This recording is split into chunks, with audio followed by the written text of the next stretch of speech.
जागतिक पातळीवरती या संकटाचा सामना कसा केला जातोय? वेगवेगळे देश कसे तयार आहेत या संकटाचा सामना करण्यासाठी? कृपया सांगू शकाल का?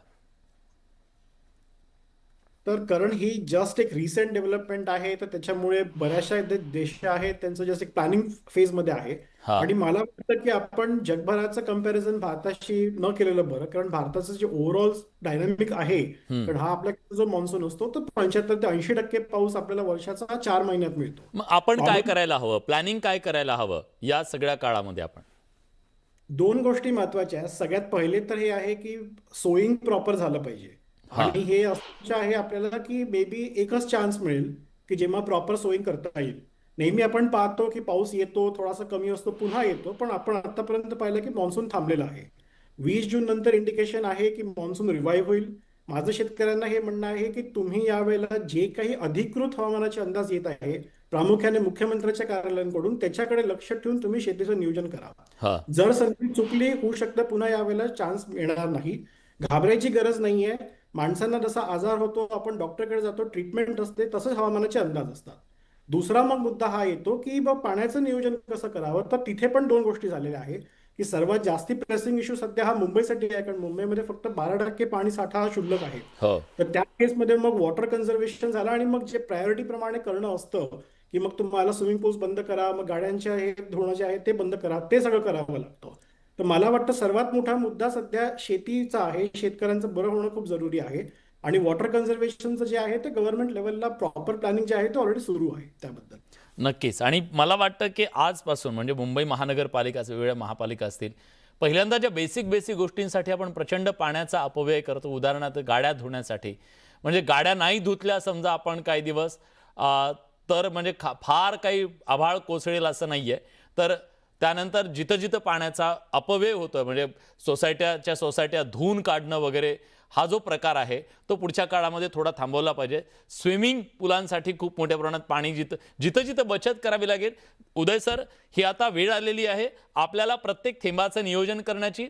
नाहीतर उद्या सगळं करता येऊ शकतं या जगामध्ये, सगळं बनवता येतं, पाणी बनवता येत नाहीये. थेंबाचं नियोजन करायचंय, पण थेंब कुठं वापरायचं हे ठरवावं लागेल. हा. आपला कन्सेप्ट आजपर्यंत आहे की मोर क्रॉप पर ड्रॉप. हम्म. आणि मोर क्रॉप पर ड्रॉप शेतकऱ्यांनी काय केलेलं आहे आज, की तुमची 35 दशलक्ष टनाची गव्हाची खरेदी झाली, 15 दशलक्ष टन तुमच्याकडे बाकी आहे, 50 दशलक्ष टन गव्हाचा स्टॉक तुमच्याकडे आहे, 50 दशलक्ष टन तांदळाचा स्टॉक आहे, 40 लाख टन डाळी तुमच्याकडे आहे. शेतकऱ्यांनी काय करायचं शिल्लक ठेवलं नाही.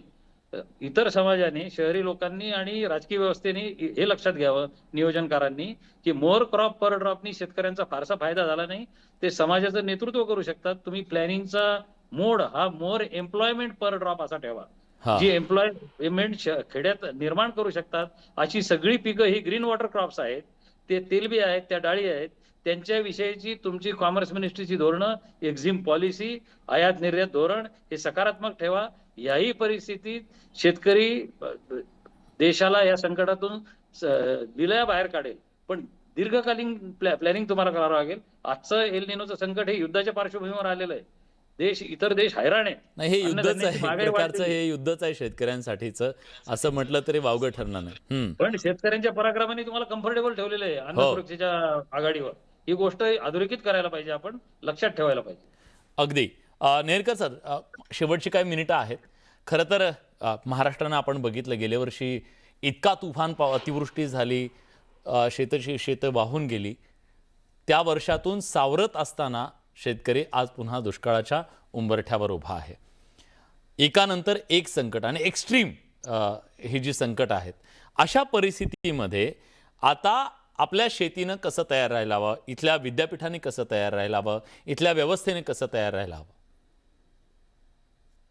आपण आता अधिक उत्पादन देणाऱ्या जाती पिकांच्या निर्माण केल्यात गेल्या काही दशकांमध्ये, आणि त्या फार चांगल्या आपल्याला फायदेशीर ठरल्या आहेत. पण पुन्हा आपल्याला जुन्या ज्या जाती आहेत किंवा असे जीन्स शोधले पाहिजेत जे उपलब्ध आहेत, हा. की जे कमी कमी पाण्याला प्रतिसाद देऊ शकतील, अधिक उत्पादन देऊ शकतील.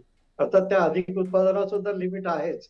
एखाद्या माणसाला कमी जेवण द्यायचं आणि त्याला मोठं पैलवान म्हणून कुस्ती खेळ म्हणून सांगायचं, तर ते शक्य नाही. तसं या पिकांच्या बाबतीत सुद्धा आहे.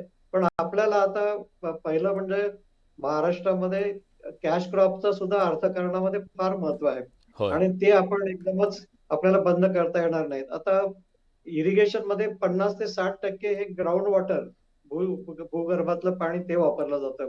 आणि मग त्याचं नियोजन सुद्धा फार मोठ्या प्रमाणावर केलं पाहिजे. आपण म्हणाल तसं ठिबक सिंचन आणि पाणी वाचवण्याच्या पद्धती आहेत. त्या सगळ्यांचा वापर करून फळ पिकामध्ये, भाजीपाला पिकांमध्ये, अशा कॅश क्रॉप्स मध्ये आपल्याला वापर केलाच पाहिजे.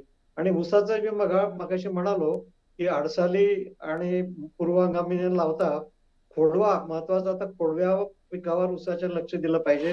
त्याला वाचवलं पाहिजे ठिबकने आणि आपल्याला हो. साखरेचंही अगदी झिरो काही करता येणार नाही. ते पण आपल्याला त्यासाठी पण खोडवा पिकावर नियोजन केलं पाहिजे. त्याला चांगलं उत्पादन कसं येईल कमी पाण्यावर ठिबकद्वारे ते पाहिलं पाहिजे. आणि विद्यापीठाने आता आजचाच हा प्रश्न दिसतोय एल निनोचा, परंतु हवामान बदल हा सातत्याने आपल्याला आता भेडसावतोय. त्या दृष्टीने मग पिकांच्या सुधारित जाती तयार करण्यामध्ये नवीन प्रोग्राम पुन्हा घेतला पाहिजे. असे जीन्स शोधून की जे कमी पाण्यावर, कमी खतावर आपल्याला अधिक उत्पादन देतील. हवामान बदल झाला तरी सुद्धा त्याला न जुमानता तग धरून राहतील खरंय. असं ब्रीडिंगचं धोरण, पीक पैदास, पिकांचे वाढ पैदास करण्याचं धोरण हे पण आपल्याला नक्कीच मोठ्या ते प्रमाणात अवलंबावं लागेल. आणि काय गेल्या काही वर्षामध्ये आपण बघितलं, शेतकऱ्याच्या पाठीवरती दुष्काळाचे व्रण आहेत, शेतकऱ्याच्या पाठीवरती अतिवृष्टीचे व्रण आहेत, गारपिटीचे व्रण आहेत. या सगळ्यांना घायाळ झालेला, रक्तबंबाळ झालेला हा शेतकरी प्रत्येक संकटाशी सामना करायला तयार आहे. पुन्हा त्याच जोमानं आजही तो त्या मातीमध्ये स्वप्न पेरायला तयार आहे. पण या सगळ्यामध्ये त्याला साथ आज जर निसर्ग देत नसेल तर निश्चितपणे सरकारची जबाबदारी आहे की यामध्ये त्यांनी त्याच्या पाठीशी खंबीरपणे उभं राहायला हवं. इथल्या विद्यापीठांनी उभं राहायला हवं आणि सगळ्यांनी मिळून या संकटाचा सामना करायला हवा. या चर्चेत आपण आलात, आपली भूमिका मांडली, त्याबद्दल तुमच्या सगळ्यांचे मी मनापासून आभार व्यक्त करतो. पण बघा प्रेक्षकांना